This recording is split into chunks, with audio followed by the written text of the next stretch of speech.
A 22 kilómetros de Ávila se ubica el Castro de la Mesa de Miranda, justo al lado del municipio de Chamartín.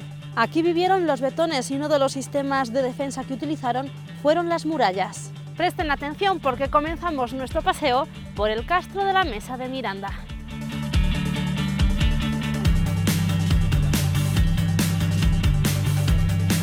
El Castro de la Mesa de Miranda fue descubierto en 1930, excavándose parcialmente entre 1932 y 1944, un castro que fue habitado en la Segunda Edad del Hierro por uno de los pueblos célticos de la meseta, los betones. Nos encontramos en plena Sierra de Ávila, aquí está ubicado este Castro de la Mesa de Miranda, y junto a nosotros está Luis Carlos López, agente de desarrollo. Muy buenas. Muy buenas. ¿Qué nos puedes decir del origen? ¿Dónde estamos? En plena Sierra de Ávila y aquí está este yacimiento. Pues como bien has dicho, estamos en plena Sierra de Ávila, a unos 20 kilómetros de la propia capital, en Chamartín de la Sierra, en un espacio, en una ubicación única. Hay que entender todo este territorio como un espacio donde los primeros homínidos buscaron el asentarse en estas tierras y que nos ha llegado hasta la actualidad durante una transformación tranquila que ha habido en el territorio, ¿no? Tenemos unas cicatrices en el territorio, la Sierra de Ávila, que nos permite estudiar desde los primeros homínidos hasta la actualidad, ¿no? Lo que solemos decir, una transformación tranquila que ha habido en el territorio, pues que está plasmado, pues por ejemplo, en yacimientos pues como este de la Mesa de Miranda de la época de la Edad del Hierro. Aquí se asentaron los betones. ¿Y por qué decidieron asentarse aquí? ¿Qué tiene esta zona naturalmente hablando o culturalmente hablando? ¿Qué tiene? Todo. Tenía agua, tenía pastos, tenía tierras al norte para poder trabajar la tierra. La verdad que un terreno muy especial para poder asentar y hacer vida. La gente que viene a ver este yacimiento puede disfrutar de la naturaleza. Estamos rodeados en plena naturaleza. ¿Qué podemos encontrar? Desde luego, no solo es el aspecto arqueológico, que ya de por sí es espectacular, puesto que estamos en uno de los yacimientos más importantes de la península ibérica, ¿no? Sino que también pues, el entorno natural ayuda mucho, ¿no? A contextualizar, esto es zona cepa, zona protegida de las aves, y zona LIC también, de protección de los encinares tan famosos que tenemos aquí en la Sierra de Ávila, y hace pues que no solo la arqueología o no solo el aspecto histórico pues tenga relevancia, sino que también el tema ornitológico, el tema de las estrellas, que aquí los cielos son la verdad que espectaculares. Y los betones pues bueno, han dejado como vestigios algunas referencias astronómicas por medio de unas piedras que hay ahí en el tercer recinto.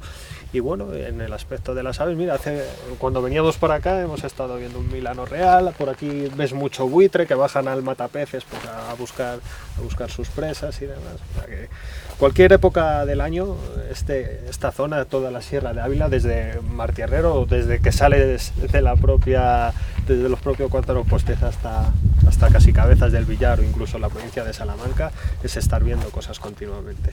Cuando viene aquí Luis Carlos, la gente a visitar este yacimiento, este castro, aparte de esa naturaleza, de esa fauna, ¿qué es lo que viene buscando? ¿O qué perspectiva o expectativa es lo que viene buscando el visitante y luego se encuentra a lo mejor algo que no esperaba y que se sorprende de ello? A lo mejor vienen con alguna idea preconcebida. Yo te puedo dar el caso mío, ¿no? La vivencia personal desde niño de dejar volar la imaginación, ¿no? El llegar aquí y ver todas estas murallas, estos recintos, las viviendas, la necrópolis, y dejar volar la imaginación y ver cómo era el estilo de vida de estas gentes que está aquí en las piedras plasmado. No sé, dejar volar la imaginación siempre en estos sitios es muy bueno. En su caso, dentro de este recinto, son 3 recintos aquí en el Castro, ¿cuál es el lugar o el rincón que más le gusta a usted o le llama más la atención históricamente?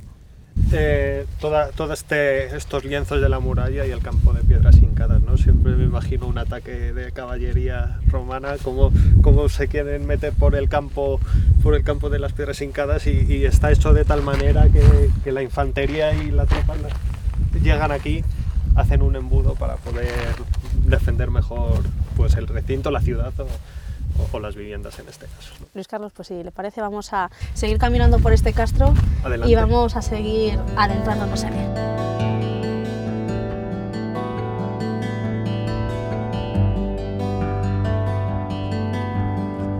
Este yacimiento está dividido en 3 recintos que vamos a conocer de cerca.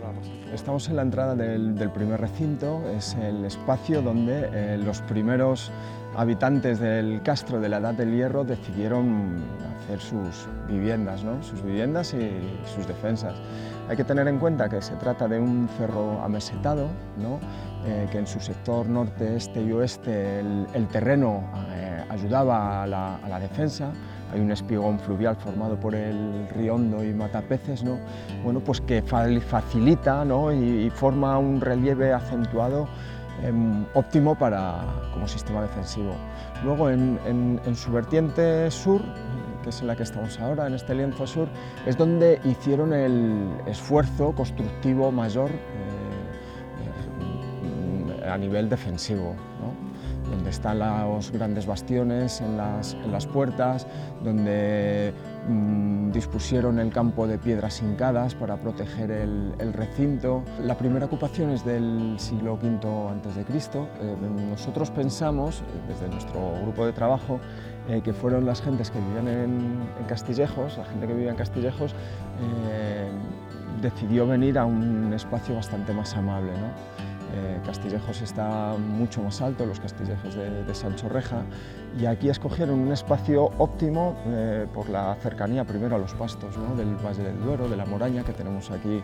Hay que tener en cuenta que este es el primer escalón del sistema central, ¿no? En contacto con ese Valle del Duero, espacios óptimos a día de hoy para el cultivo, que también lo eran entonces, también la cercanía a los pastos de la serranía de Ávila.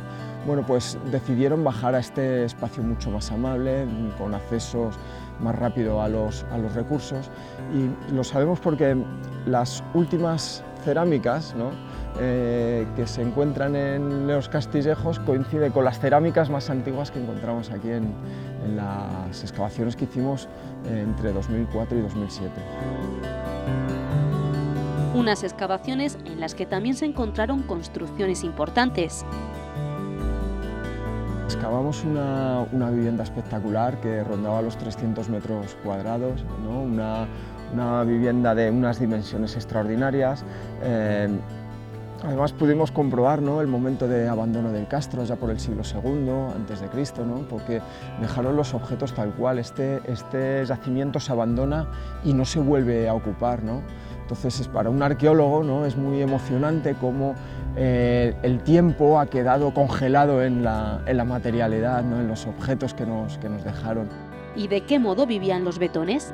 Todo apunta a que era una sociedad jerarquizada, ¿no? Todo apunta a que había unas élites que articulaban estos grupos humanos que aquí vivían, que se hacían construir estas viviendas, ¿no? de magnífico tamaño, que se hacían enterrar en las necrópolis con ricos ajuares, ¿no?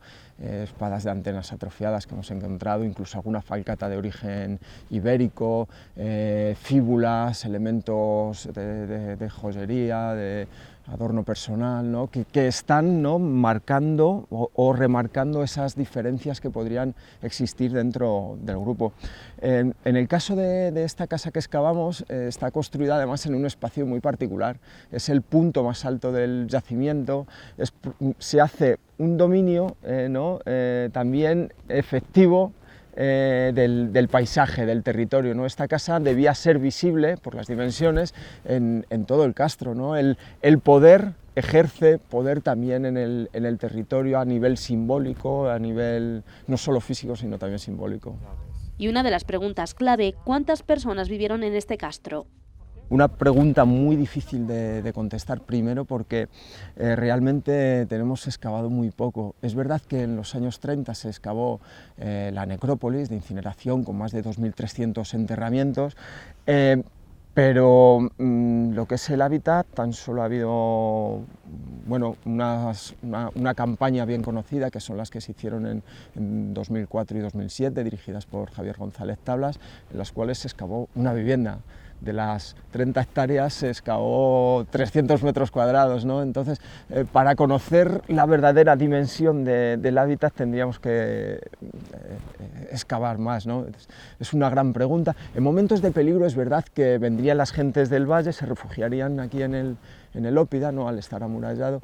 En tiempos de paz, ¿cuántas vivían? ¿500, 1000 personas? Bueno, es una pregunta complicada de responder.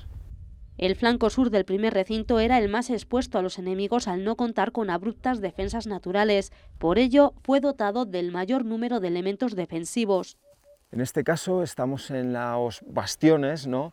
De defensa de una de las puertas, de la puerta este de la muralla del primer recinto, ¿no? Esta puerta que en un momento dado se cegó, se construyó un muro y se tapó, habilitando nada más la puerta oeste. Realmente la primera muralla que se construye de estos habitantes que vienen en el siglo V a.C. No tenía estos torreones. Es en un momento que pensamos de peligro, ¿no? Allá por el siglo IV, que se construyen estas grandes torres que flanqueaban las puertas, ¿no? Las torres, el foso y los campos de piedras hincadas.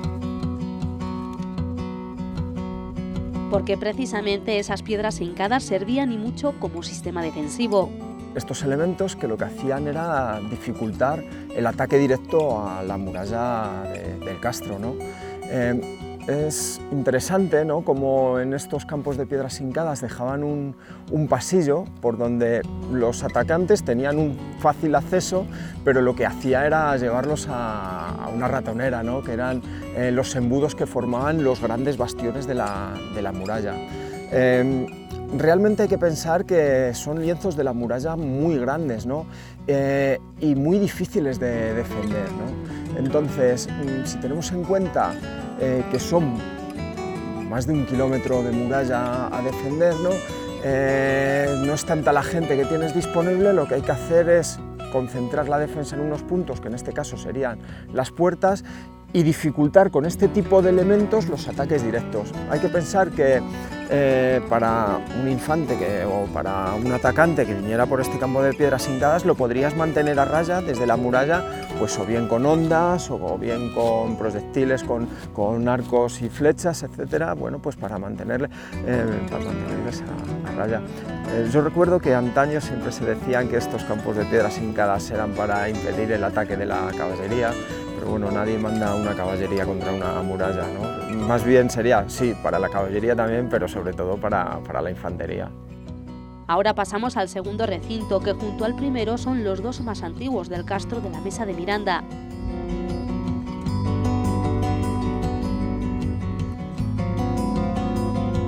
Estamos viendo el crecimiento del Oppidum, ¿no? En un momento dado la población aumenta, avanzado ya el siglo III, y hay necesidad, ¿no?, de defender, pues, desde talleres manufactureros que podía ir fuera, a incluso viviendas. Y se construye un segundo recinto que tiene un gran torreón en el punto que sería más vulnerable.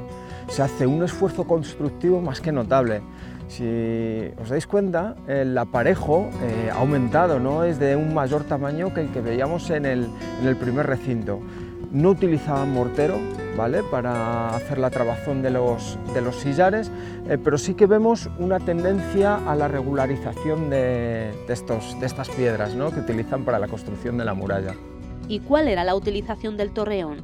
Es defensivo, ¿no?, porque es defensivo, ¿no?, todo elemento, ¿no?, coercitivo y constructivo tiene una intención defensiva, pero también simbólico, ¿no? Aquí está demostrando a la gente, al forastero que venía de fuera, su capacidad, ¿no?, para construir elementos pues que alcanzaban, como podemos ver, si hoy supera los 6-7 metros, en aquella época, teniendo en cuenta que se ha perdido parte, bueno, pues era una forma de ostentación de poder, de capacidad de las gentes que vivían aquí. Desde el torreón hemos podido ver buena parte del tercer recinto, que tiene una superficie de algo más de 10 hectáreas.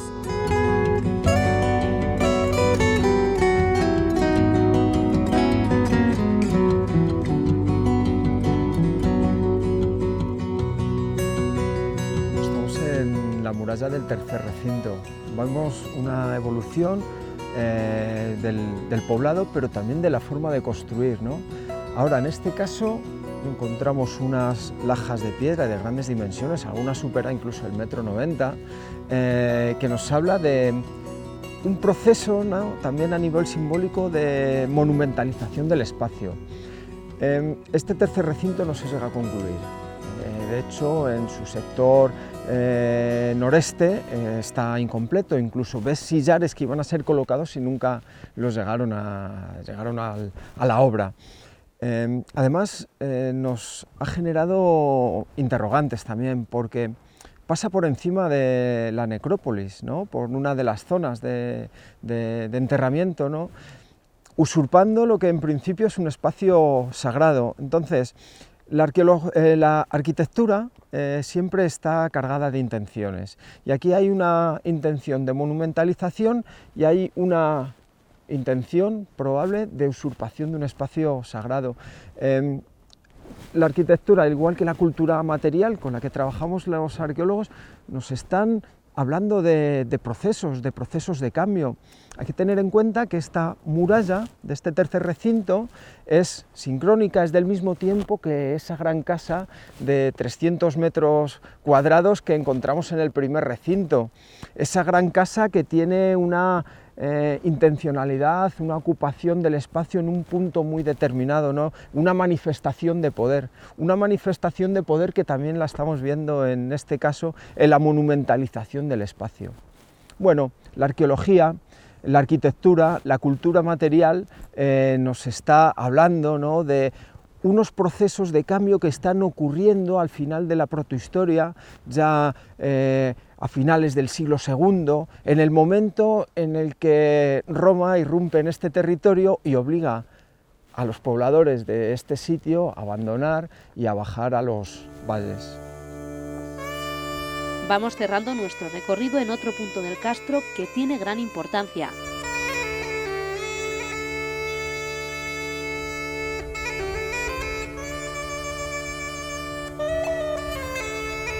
Última parada de nuestro recorrido.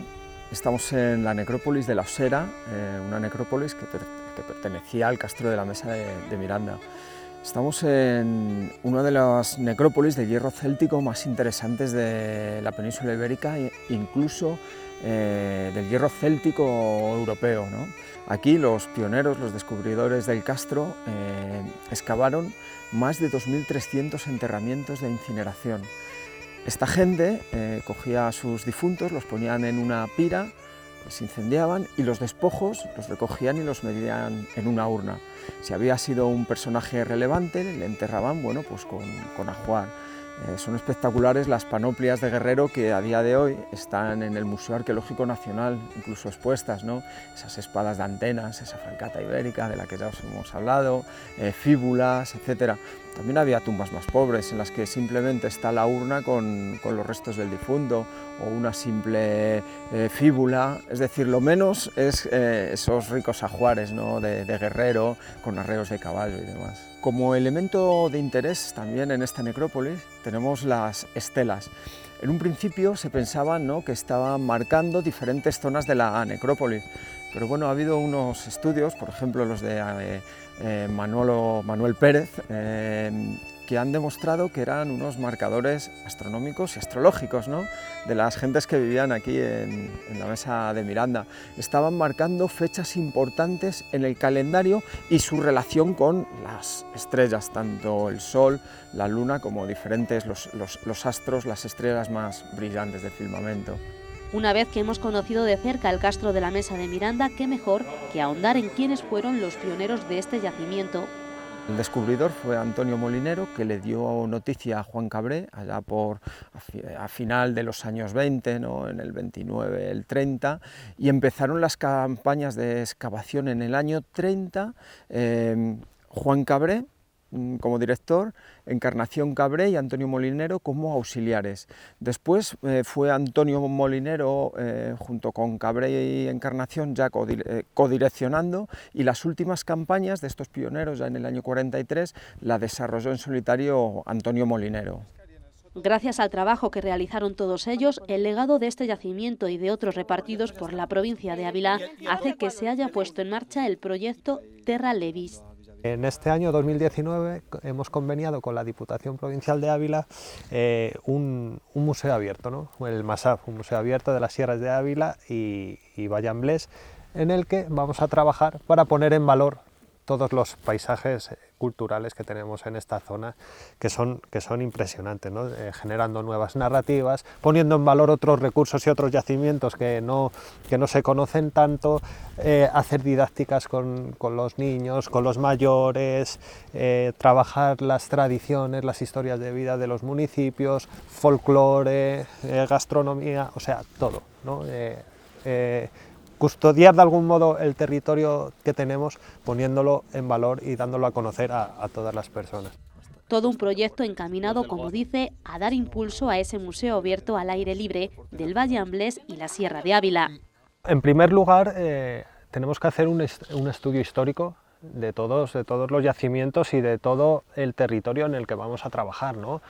Este verano, en septiembre, vamos a tener unas prospecciones sistemáticas en el territorio, en el que van a venir de la Universidad de Perpiñán en Francia y de la Universidad de Granada a echarnos una mano para estas prospecciones. También una manera de dar a conocer todo esto es hacer visitas guiadas, ¿no? Visitas guiadas a todos los grupos que quieran venir a conocer esto, en el cual pues visitaremos no solo un único yacimiento, que también, sino que a lo mejor pues se hace visita a este castro y bueno, pues vamos a ver una necrópolis que hay por aquí cerca, como por ejemplo las Enrenes de Cillán o la cova de San Juan del Olmo. Y aunque dice que es necesaria la inversión económica para este tipo de proyectos, pesa más que la ciudadanía se involucre en esta iniciativa.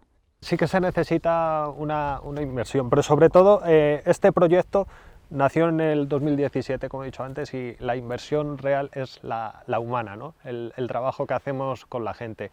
Nosotros tenemos la arqueología en comunidad, que es el lema del proyecto Terra Levis, y es la comunidad, o sea, los municipios que tenemos tanto en el Vallamblés como en la Sierra de Ávila, que son los protagonistas del proyecto. Trabajamos para ellos, para que vean y potencien el valor que hay en su territorio, simplemente. Y para frenar pues, la despoblación. No cabe duda que yacimientos arqueológicos como este de la Mesa de Miranda han forjado la esencia de nuestra tierra. Para que os hagáis una idea, los castros del noroeste, algunos tienen 2, 3, 5 hectáreas, incluso en la zona de Portugal, bueno, de Salamanca, sí que hay alguno un poquito más grande, que llega a las 15 hectáreas, pero no de las dimensiones tan excepcionales que tienen estos sitios arqueológicos, ¿no? Que es probable que estuvieran controlando los pasos de montaña, el paso, ¿no?, a ese Vallamblés, que ponía en contacto el centro de la península ibérica con la Vía de la Plata a través de Villatoro hacia el Valle del Corneja, del Valle del Corneja al Valle del Jerte, ¿no? Esa autopista que ponía en contacto el sur, el Mediterráneo, con el norte, el mundo atlántico, ¿no? Entonces ese ramal venía por aquí y puede que explique, ¿no?, ese desarrollo tan importante de estos sitios arqueológicos. Y así, haciendo gala de este yacimiento de la Mesa de Miranda, ubicado en la localidad abulense de Chamartín, les invitamos a seguir descubriendo lugares con encanto e historia de nuestra comunidad.